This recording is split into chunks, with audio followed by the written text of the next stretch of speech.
Before I launch into this video, there's probably a few apologies that I need to make. First of all, I realised that with one of my longer videos, one of the 3-hour ones, and you know how much I hate when people talk over the audio. It drives me nuts. But I've discovered that now I use InShot editor for my videos, and sometimes with the longer videos, the recorded audio that I do moves out of position, and I do always go back through and make sure that my audio hasn't slipped over on top of other bits of audio and overlapped. You will have, if you've been on my channel for a while, you've probably heard a few videos where that has actually occurred and I've missed it, I've not caught it, and then we've had me talking over recorded audio and you can't hear a thing. It's not something intentional, it's a glitch with InShot that I do my damnedest to fix it every time I finish a video before I actually get it processing, but it seems that in one of these longer videos that I did in the last couple of days, there's a few spots where my audio shifted and overlapped over the actual recorded phone calls. So I apologise for that. I will, with my longer videos, I will definitely be a little bit more vigilant to make sure that that doesn't happen again. Now, the other thing I need to apologise for is a few people mentioned in some of my last videos that YouTube has been pumping in the ads with my videos.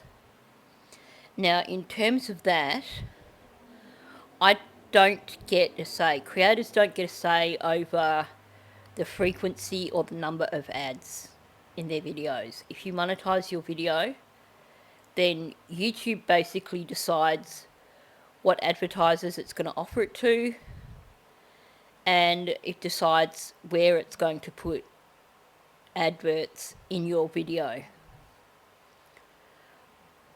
I have seen this on other channels where occasionally you get videos where YouTube just goes berserk and every couple of minutes there's ads. It's nothing that I can control. So I apologise for the people that have been frustrated by that. Thank you if you are still here. I know at least one person has unsubscribed and essentially said, yeah, see you later, I'm going to watch other creators now because you put too many ads in. It's out of my control. And in terms of the alternative, just to give you some idea of the amount of work that goes into my channel, those 3-hour videos that I've done over the last couple of days, even before the final processing, the final editing, even before getting all the audio in order and everything like that, just the time spent sitting down working on that video to create that 3-hour video without all the other stuff that happens in the background, that was an 8-hour job. So in terms of advertising, I'm not going to demonetize my videos because I feel that there should be at least some value placed on my time. And I mean, who can afford to put 8+ hours into creating a video if you're not getting something back from it? I mean, just to give you some idea, because we've had all these phone call audios, my entire weekend from midday Friday right through to it is now 8 o'clock Sunday night, all my spare time or pretty much my entire weekend has been spent working on these videos. So I hope you will forgive me if I leave monetization on my videos. I apologise if YouTube is pumping in the ads. It's beyond my control. And look, all I can suggest is do what this other subscriber has done and go find a channel who isn't monetized, or simply click on skip when you get the option to skip through the ads. I apologise, but at the end of the day, I can't afford to demonetize my videos. So, on that note, we're now up to June the 15th. So this is going to be another shorter video because there was only one phone call on this day, and then the subsequent day on the 16th was 3 phone calls in a row. So I'm going to tackle this one on its own. Now, this is what, a week after he's learnt about his DP, basically that the prosecution wants to go for the DP.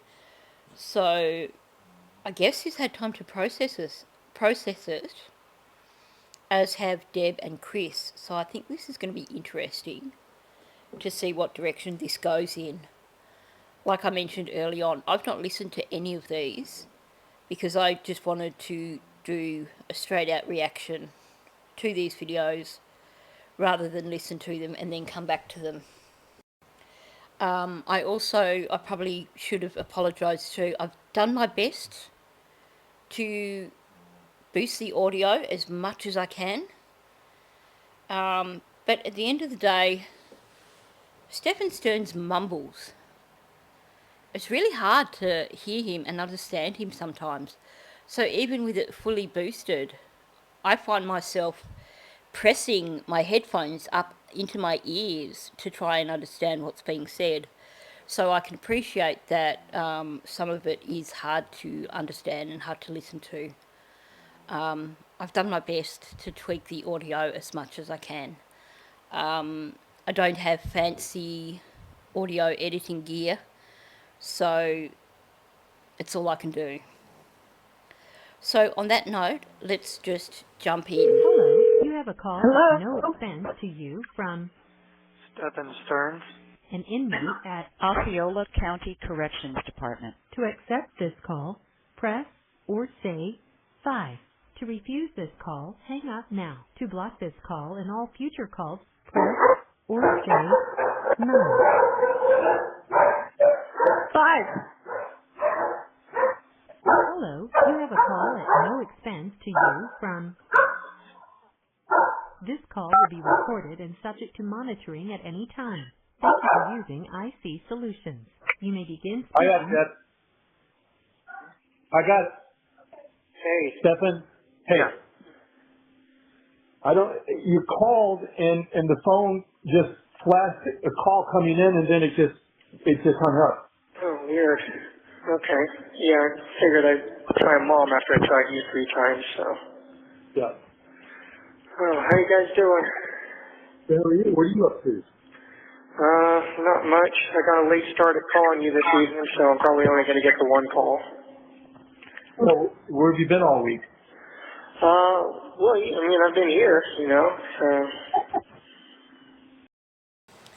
Translation probably is, yeah, I've been here all week, but I've only just run out of money today, so I thought I'd better ring you and get you to give me some more money. I know that, but taking all week to call, you couldn't get access to the phone? I've been mostly sleeping the days and nights away. I've been feeling so tired lately. Okay. What's that? I said, okay. Yeah, I don't know. How are you guys holding up? Well, good. Same old, same old. Well, no, we're balls to the wall getting ready because she's having 8 puppies. Oh wow, okay. Wow, that is, If we write you a note, can you come over and help? what's that? If we write you a note, can you come over and help? Oh, that'd be great, right? Yeah. Yeah. Yeah. A little while back, some of the nurses or officers were talking to each other like, let's just take the day off today. And I was like, yeah, that's a great idea. You know what, guys? Let's all just take the day off today and come back tomorrow. That'd be a great idea, wouldn't it? Yeah. They save so much money if they just put everybody on ankle bracelets and let them go home. Yeah, sure. People like Stephan Stearns, put them in ankle bracelets and send them home to their mummy and daddy. You know how many of those people in there would just vanish off the face of the earth if you put them in an ankle bracelet and sent them home? I know she's being sarcastic, but honestly... Well, that would be counterproductive because they want people to suffer. So you're going to suffer enough once you go to prison, but if you're just in jail waiting trial, I don't know why you can't be on an ankle bracelet and come home. Oh my gosh, she's actually serious, isn't she? Can you imagine the absolute uproar if they slapped an ankle bracelet on Stephan Stearns and allowed him to go home? Here you are, Stephan, you can go home. And even though you don't have a computer anymore because you destroyed the hard drive and we don't know where it is, Mummy and Daddy have got computers, so you can play on their computers while you're at home, awaiting trial, wearing your ankle bracelet. And, why not just invite your friends to come over to you and play games with you? Because you don't deserve to be in jail. I mean, oh my gosh. He is the worst of the worst. He deserves to be locked up. He deserves to never be out ever again. Although, probably be doing the world a favour. Because if they slapped a ankle bracelet on him and sent him home, he'd be gone. Like, not on this earth within a week. But at the same time, you'd be putting two old people at risk in doing that. Because suffer. Suffer. Okay. Yeah, we suffer too. We suffer right along with you. Yeah.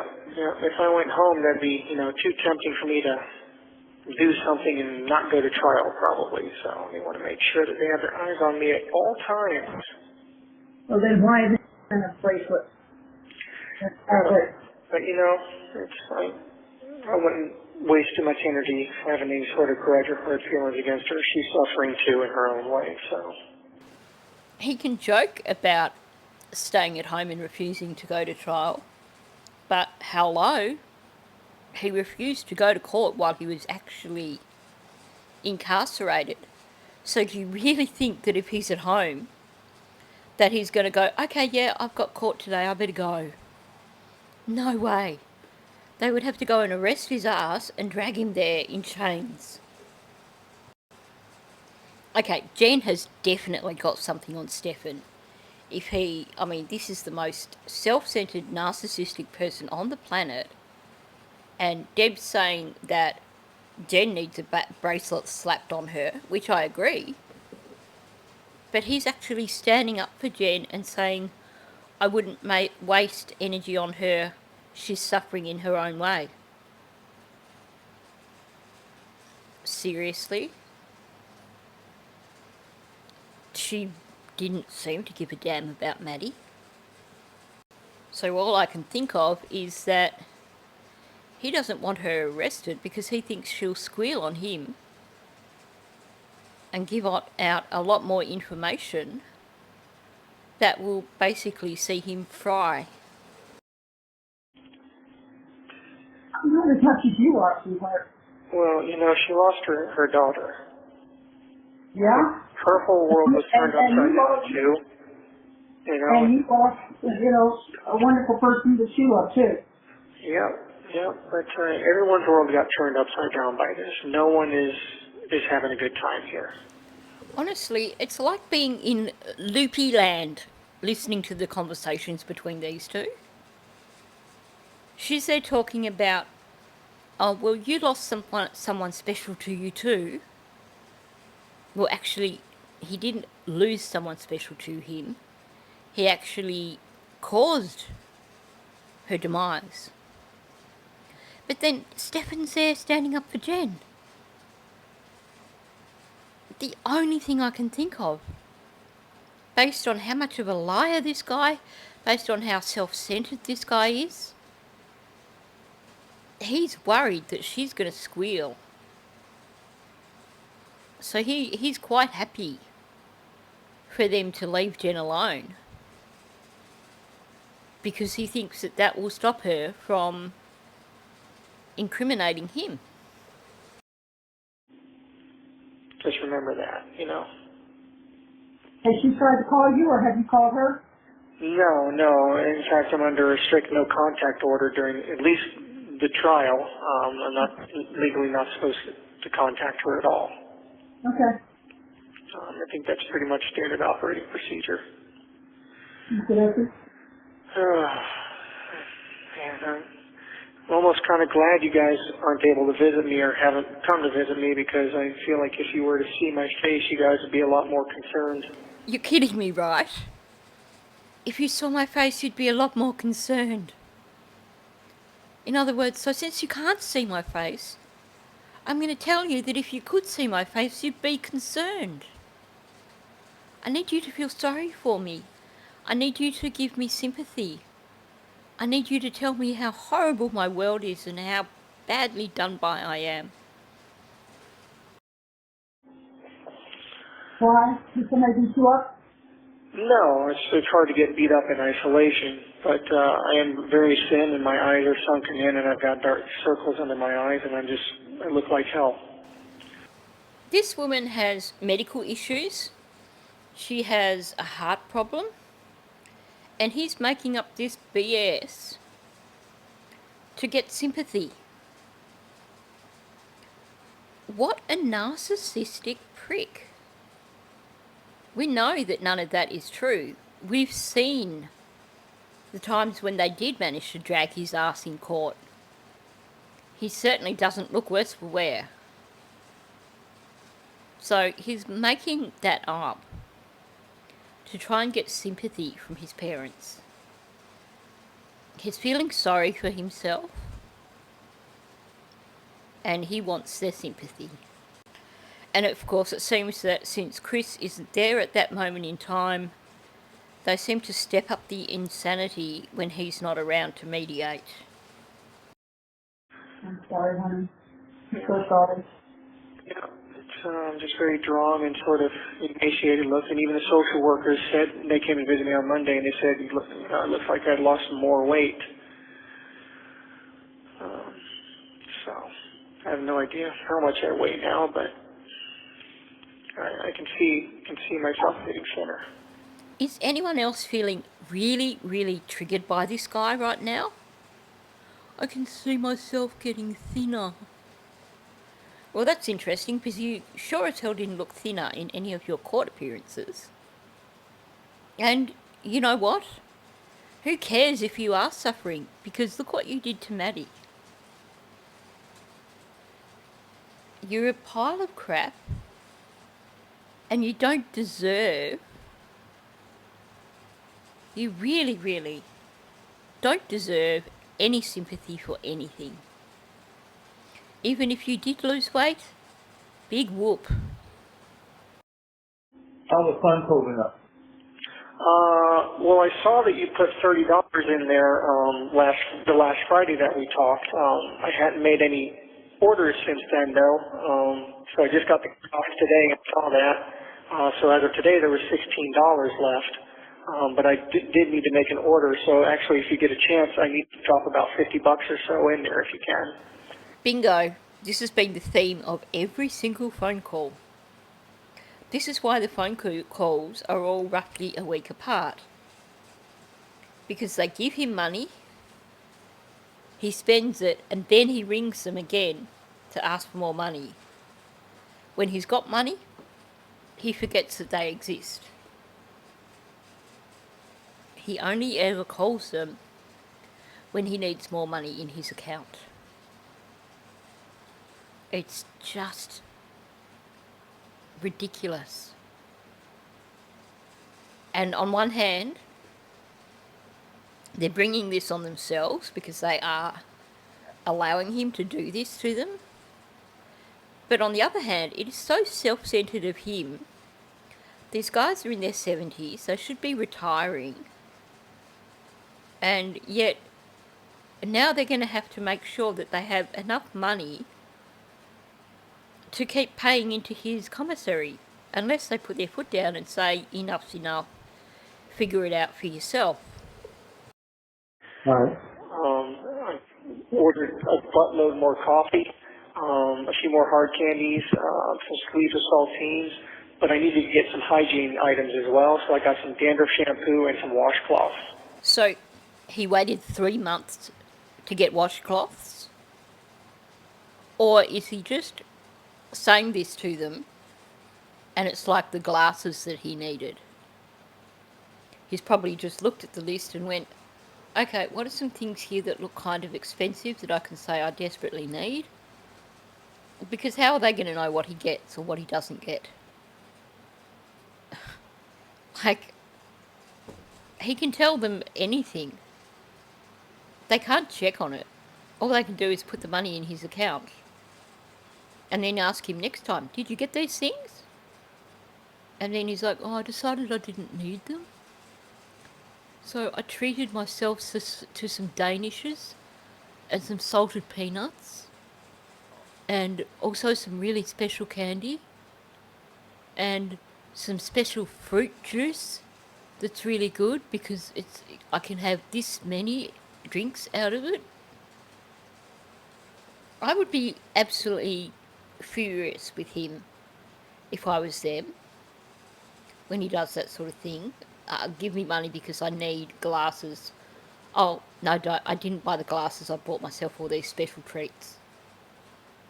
Like, unreal. Okay? Did you get the books yet? No.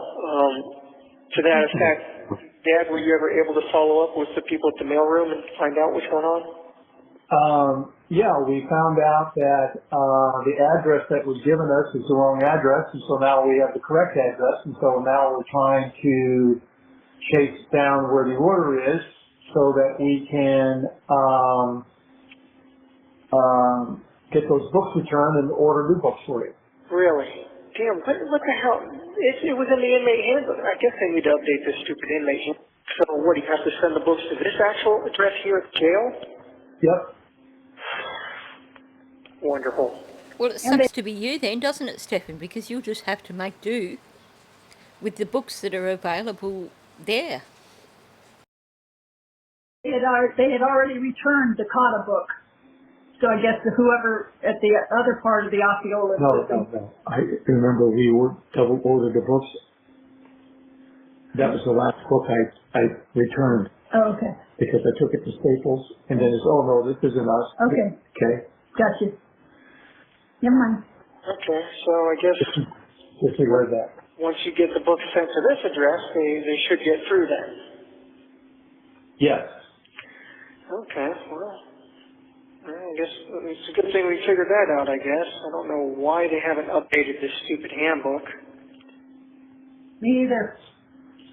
It's pretty silly. They're handing everybody this thing and it's got the wrong information.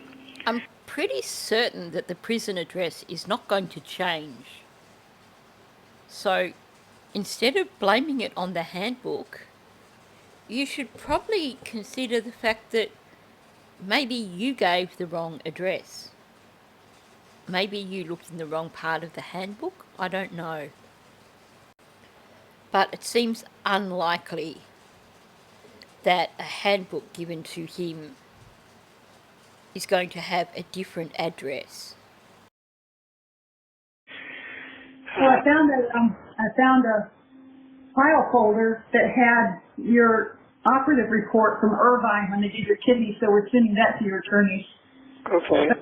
Sarasota Hospital, I still don't have anything on, but apparently since there was a lawsuit, and it was finished, we can go through or Rebecca or somebody can go through the Sarasota County Clerk's office to get that complete transcript of that. Okay. So they need to jump on that and do that. But I've got this operative report here that you were going to, when you were looking at the Navy. Okay, but how exactly does a kidney operation have any bearing on the charges against him? Oh, I'm sorry, Judge. It wasn't his fault. He had a kidney operation when he was a teenager, and that made him do it. Yeah. So I'm going to send that. And I found your original high school diploma. Oh, cool. And your original birth certificates. And we now have 3 here at the house for you. Oh, well, it's good to have spares. I just made the deposit for you. Okay, thank you. I appreciate that. I got some more root beer barrels in that order, some Starlight Mints, and I also ordered some butterscotch discs just to change it up a little bit too. Oh, I love butterscotch. Yeah, I figured the old man candies are probably the ones that don't sell out the fastest. Yeah, thanks for putting money in for me again. I've just gone and bought a whole bunch of candy again. Not just the 3 things that I tell you that are my staple, but I've just really, really splurged out. Don't forget, this guy is getting money off them on a weekly basis. So when he's talking about all these things that he's getting, these are basically snacks that are only lasting him a week. He doesn't have to provide his own meals. These are just snacks for him to munch on through the day. Old man candies? Yeah, the root beer barrels, butterscotch, the mint, What sells out the fastest? What's that? What sells out the fastest? Jolly Ranchers, sour fruit balls, Oh, okay. things like that. Gotcha. Of course, I order for the sour fruit balls just in case they're actually back in stock. I'd like to try them out at some point. So it's not just the 3 things that he's ordered.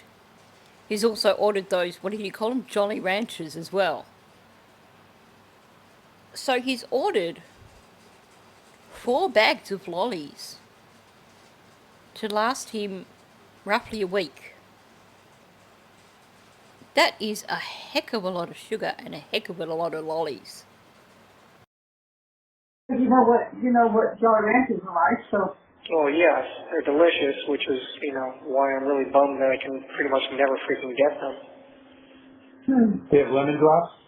Yeah, they have like lemon heads, lemon drops. Oh, okay. But they're more expensive. You must be pursing your lips when you get those. Well, I haven't gotten any because they're over $2 for a pack of them. Oh, okay. And You're talking about one of those little box packs or a bag? I'm not sure. I guess I could order them to find out, but... I guess I could order them to find out if I could just get you to actually fall for my current attempt at manipulating you into giving me more money. Because I really, really want these lemon lollies. But they're so expensive. So I'm just going to try really hard to manipulate you so that you give me more money. I'd rather get stuff that I know I'm getting better bang for my buck. So anyway. I can't believe it took you going to jail to learn how to budget. Yeah, I know, right? Oh snap.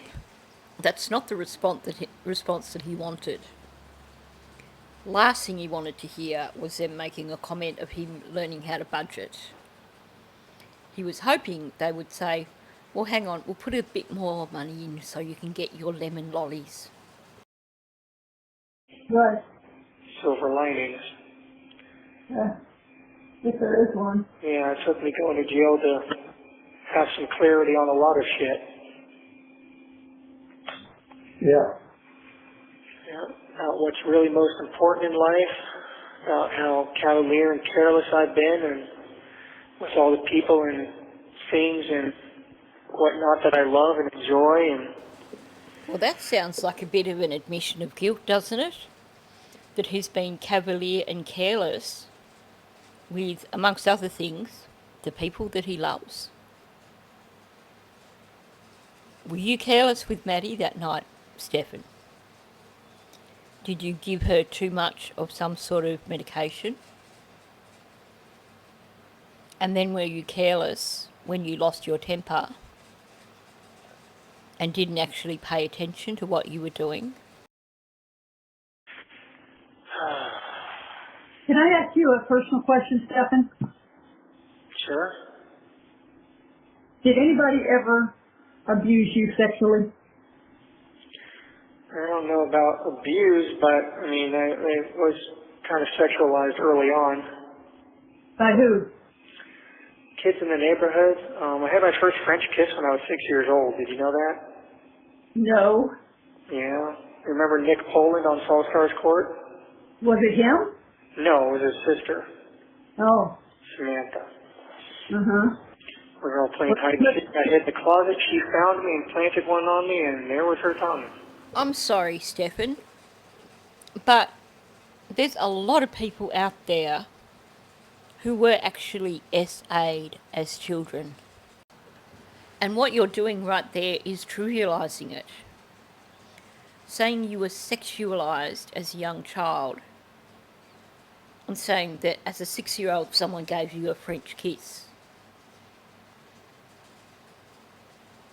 That's nothing in comparison with what you did to Maddie. And that's nothing in comparison with what a lot of people went through. I mean, children do play stuff like that, but it's not an ongoing thing. It's not the sort of things that you were doing to Maddie. There's absolutely no comparison whatsoever. And anyway, I'm willing to bet that that's completely made up. Well, she had her mother as a great example. Well, she was also like a year or two older than us, so who knows what the hell was going on there. So she was just experimenting. Somebody told her about it. She was trying it.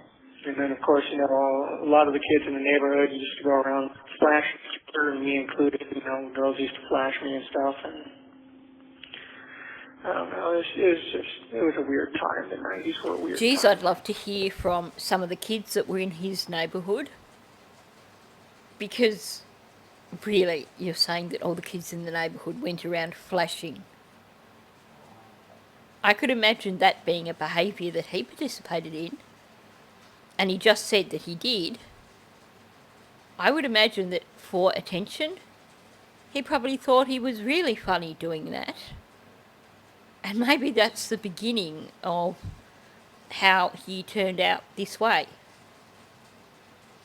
Quite often, with people like him, it does start with behaviours like that, and snowdropping and things like that. Filming your best friend's mother through her bathroom window. Yeah, it's pretty promiscuous. Yeah. I mean, even the next door neighbor, Diane, used to, you know, show me what she had going on, so. Who's Diane? In California. The old lady next door? Her daughter. Oh. Our granddaughter. Oh, okay. But, yeah, well, anyway. Yeah, I'm willing to bet that there's a bit of victim blaming going on here again, and that he wasn't surrounded by deviant 8-year-olds who were going to flash for him.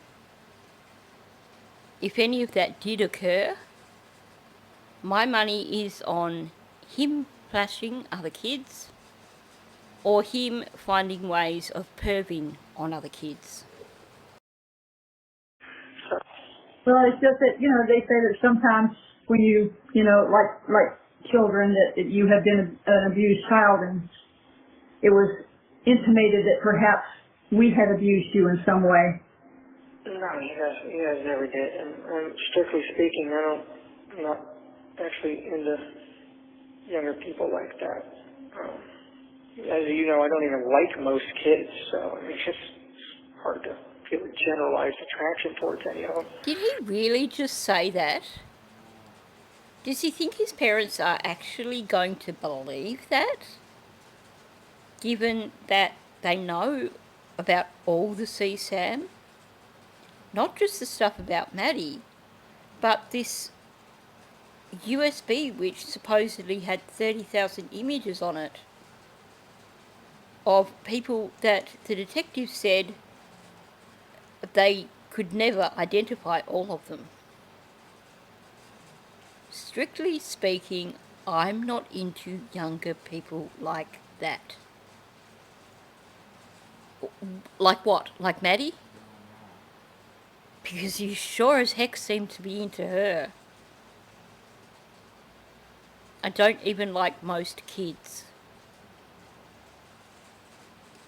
And what about that 14-year-old girlfriend that you had when you were 19 or 20? And what were all those images on that USB, Stephan? I'm guessing they were probably kids too. I'm really interested to hear what response his parents give. But before that, it's interesting that as soon as they said, we've been accused of doing stuff to you when you were younger, he didn't deny it. He actually got all spluttery. And he actually changed tack in the conversation a little bit. And started talking about, well, strictly speaking, I'm not into younger people like that.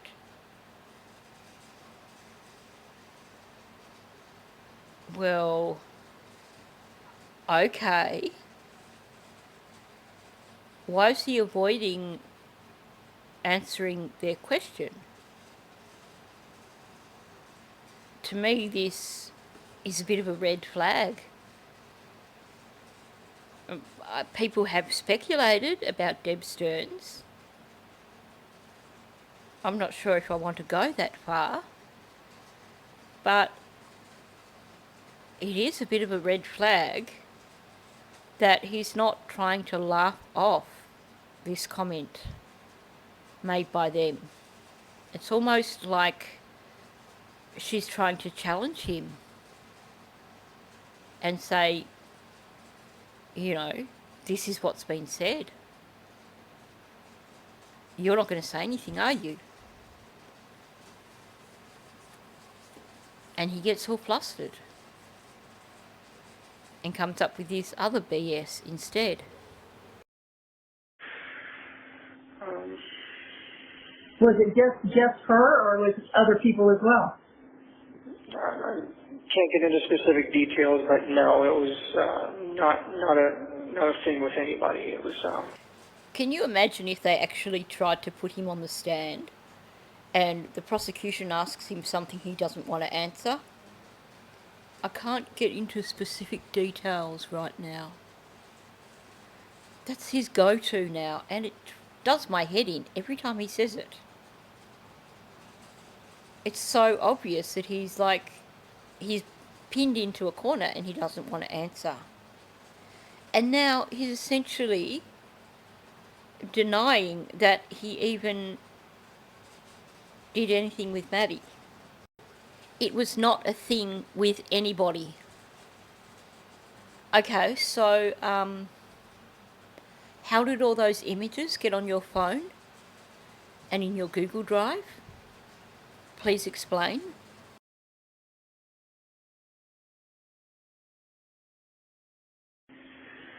All right, got it. Long pause, and then she's like, right, got it. Does she ever challenge him on anything? As his parents, it seems like they have never challenged him on anything his entire life. And now they're sitting there wondering how they got to where they are. You never set boundaries for him. You never challenged him on his behaviours. even now, when he has done the worst thing imaginable, you're still not challenging him. You're just accepting his lies. And she knows it's a lie. Because her and Chris both know at this point in time about the images. But I don't want to get too much into details or Yeah, I know. confirm or deny anything officially, anything that could possibly be used against me. I mean, I haven't seen the inside of a courtroom yet, so it would be kind of stupid to be making anything that could be construed as an admission of guilt. Okay, honestly, the guy is as dumb as a bag of rocks, isn't he? He's saying that he doesn't want to say anything that could be seen as an admission of guilt. Just that alone is an admission of guilt. I'm not going to say anything because I don't want to say anything that's going to be seen as an admission of guilt. I'm not going to say anything because it's all BS and none of it's true. No. He doesn't want to say anything because he doesn't want, on record, him admitting guilt. Well, you know what? From all these phone calls we've listened to, this is just one of many, many, many instances, Stephan, when you have admitted guilt. But you're too damn stupid to realise that's what you've done. And Deb claims this guy has a genius IQ. Seriously. Yeah, no, I was just wondering who I needed to go Mama Bear on if they had hurt you as a child. No, unfortunately, shit was just weird back in the 90s, and unfortunately I got exposed to all that stuff pretty early on. So is this going to be part of his defence? I lived in a neighbourhood where all the neighbourhood kids were perverts. Geez, I would love to hear from some of those neighbourhood kids as adults. If anyone out there is listening to this, and you were one of those neighbourhood kids, you are more than welcome to email me and tell me that you are not a pervert. And you know what? I will believe you. He's looking for any excuse under the sun. Now, there is no sense of trauma, no sense of shame, no sense of embarrassment when he's saying this. It is purely a story. That's all there is to it. Because there is nothing emotional attached to it whatsoever. If he really had been experiencing those things from older kids or other kids in the neighbourhood, he would have been so nonchalant about it.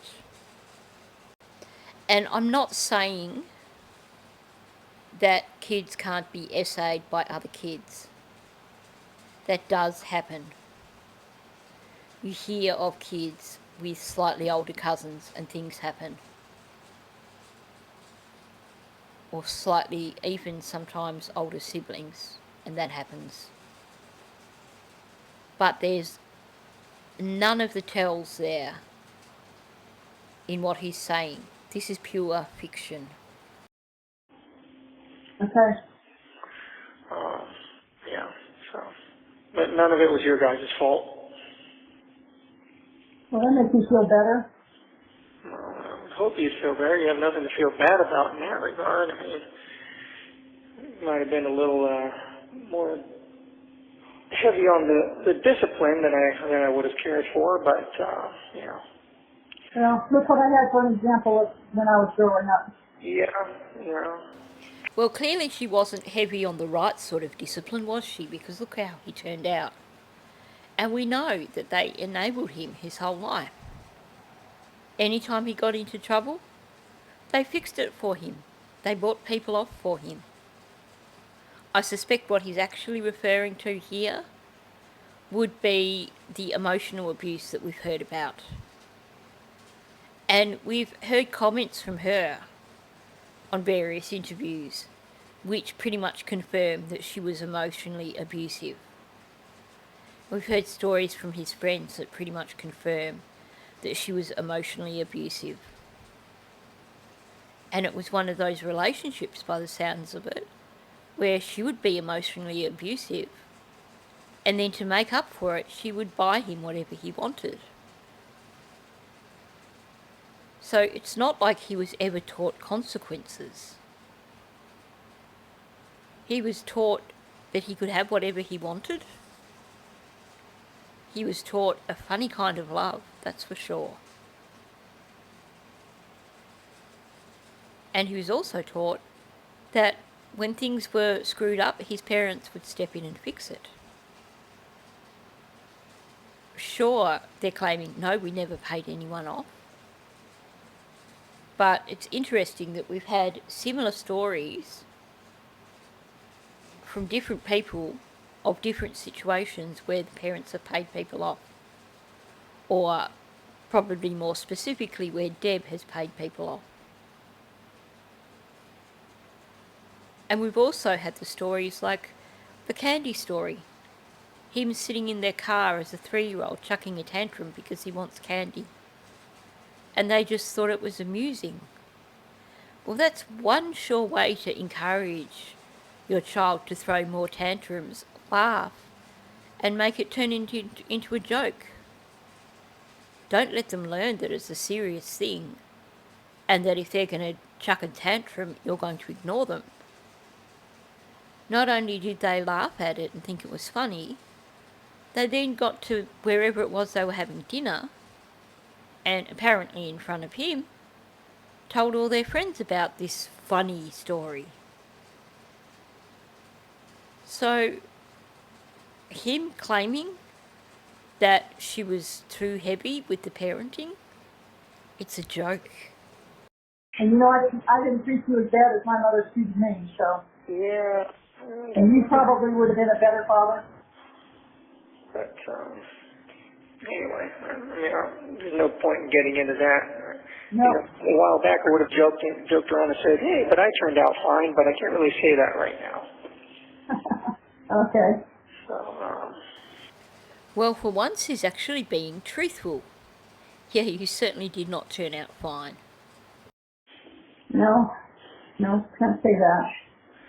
But, you know, I'm praying every day and still holding out hope and praying to Jesus and asking for his help and his mercy and asking him to help deliver me from this if it's possible and to continue to give me the strength to endure it. And So, maybe once a year, I get this notion in my head that I want KFC.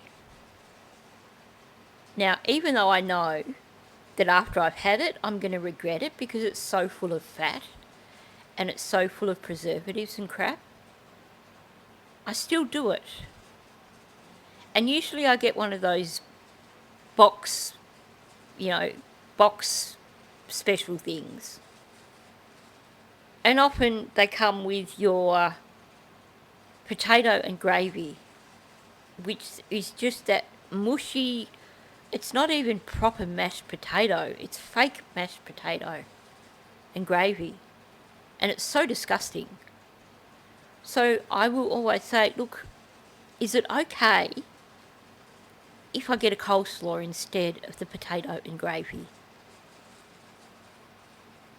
And it sounds to me that that's what he thinks praying is all about. That if he asks nicely, then Jesus might deliver him from the situation he's in. Oh, is it okay with you? I'd like to be out of this situation now, please. I don't feel sorry for what I did. I'm not going to plead guilty. But I'm going to say that I'm a Christian. So I think you should deliver me from being in jail right now. I mean, what a joke. It just drives me really cranky when he pulls this religion card. Get through it and to continue watching out for her, take care of her. There's no problem with. She's in the best place she can be, if not here. Why the heck is he saying he wants to get out so he can look after Jen? I don't understand what's going on in his brain. I don't believe any of that. I think he's just trying to sound sympathetic, because I suspect that, like his mother, he's kind of pissed that she's free and he's not. But also, how is it that Deb could possibly know that Jen is in a mental institution?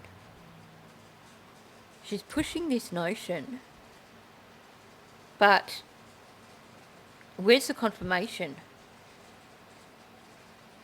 We know it's not confirmed because in the interview that Chris does a month later, when he talks to the officers with, I think it's Orange County, he actually asks them to confirm, is it true that Jen is in a mental institution? So Deb has basically got this idea in her head and she's latched onto it without any proof. Maybe it's her way of coping with the situation. Maybe the only way she can accept the fact that Jen is still free while Stephan is locked up is by convincing herself that Jen is not free, Jen is locked up in a mental institution. Because otherwise, why is she continuing to push it when there's no confirmation whatsoever? Yep. I know. 1 minute remaining. I'm sorry. These things go so fast. I know. Well, I'm not going to be able to call you again tonight just because it's already really late, and by the time the cool down period is over, it's going to be like 10 minutes until the phone system shuts off. Okay, darling. We'll try again. I will call you back tomorrow evening, though, and I'll try to get an earlier start at it, okay? Okay, love you. I love you too, Mama Bear. I love you, Dad. Love you too. Okay, I'll talk to you tomorrow. Bye. Okay, I think that is quite possibly the first time that we've heard Chris actually reciprocate when Stephan has said, I love you, Dad. So that's interesting. Maybe he feels a bit of sympathy for him now that he knows that he's up for the death penalty. Because Chris seems to be a realist, and I think Chris realises that Stephan is going to go that way. So that brings us to the end of this one. Like I said, it's a shorter one because it's only one phone call on one evening, and the next one is 3 phone calls back to back. Although I suspect that one of those might be a shorter one that cut off, because I haven't heard that, and I think that's still in amongst these ones. So it may not be like another 3-hour video. It may only be 2 hours. But yeah, I will definitely get onto that one tomorrow morning, which would be, well, tomorrow for you guys. So on that note, that brings us to the end of this one. Thanks for listening. If you're new, please subscribe to my channel. Also, please hit the like button and leave a comment below. And on that note, I'll catch you in the next one. I've been to wonder